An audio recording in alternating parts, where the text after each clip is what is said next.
Hey buddies, welcome to this 4K recording of Mr. and Mrs. This is how to set up, play and review. If you're watching the short, please head through to the full video.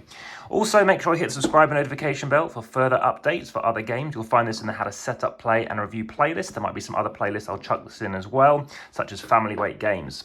So this is based on a TV show. This is the family edition as well. I've only recently played it. I'm too old for the TV show in the sense that I'm actually too young to play it, or to be aware of it, because I know it came out in the 60s initially. This came out in the 2000s plus. I know that's, I think, an American show, but maybe not.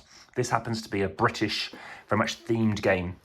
So a number of cards, you play this over 3 rounds, you're trying to get the best score. It's not just for, let's say, couples. You can play it with friends, and you can play it with partners, whoever you want to play it with. You can play a bunch of people, you can play it with your family, as I mentioned, family edition. And it's a game whereby you are going to be asking questions to see how much you know these people. There are score pads, so if you'll happen to be male or whatever it might be, or female, then you're going to rate it down like this. So however you want to do it.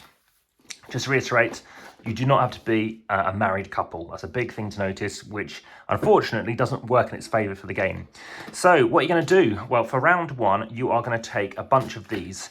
Take one of these each initially, and you're going to be having one of these things, in its case, something like, which of these cartoon series does your partner like best? So you're going to think about one of these, give them the options, and then you are going to write down, without them giving any kind of reaction, one of the answers.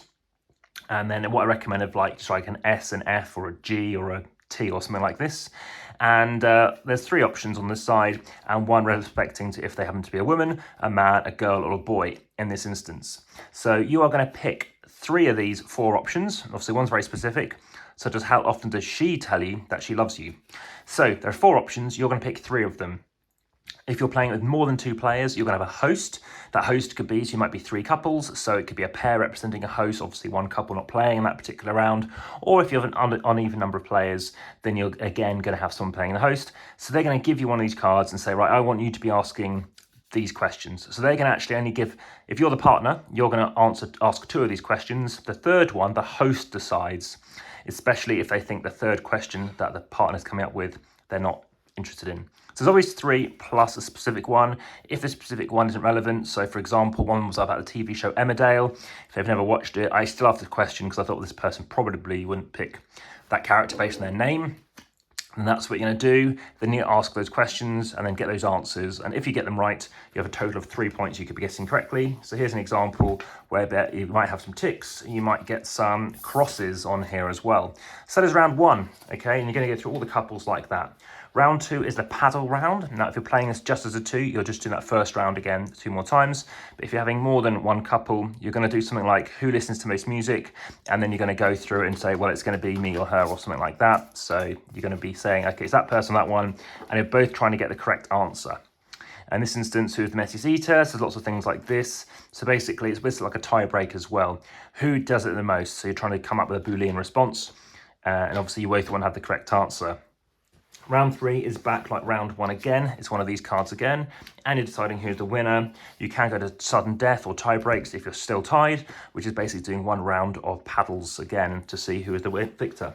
What do I think of the game? Well, it's very much like a counselling kind of game. It's very funny. Some people might not like it because you might think, okay, well, they might complain that they might not get enough sleep, but actually they get more than you anticipate. You might learn a bit more about their favourite destination, their food. The fact is they might like, say, Thai food, but actually they don't want to travel as far as Thailand to go on holiday. So you can learn quite a lot of stuff, maybe in presents and stuff they might be interested in. Learn more about other, obviously, friends and family as well. And it could well be bickering because you want to take this in light spirits. Probably best as a kind of not a drinking game, but in a very much social, relaxed atmosphere where there's a bit of alcohol, but probably not too much.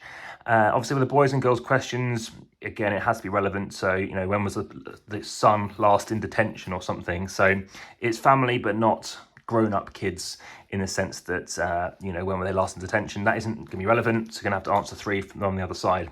It does become dated, obviously, with all trivia games. They talk about which of these prime ministers did the most recently, and there's no mention of Rishi Sunak or Liz Truss, for example. As you've noticed, again, this is British print, so you've got to be aware of how questions go. My rating though is a 6.5. I did enjoy it a bit more than I probably anticipated, and I think laughed a lot by the person I was playing it with as well. So I do recommend checking it out, and I don't know, it's something actually where as time goes by, of course tastes change as well. So their favourite TV show, their destination, their cuisine will change as well, and that is something to of course consider. So thanks for watching. I look forward to being on the next one, but for now, back to the table.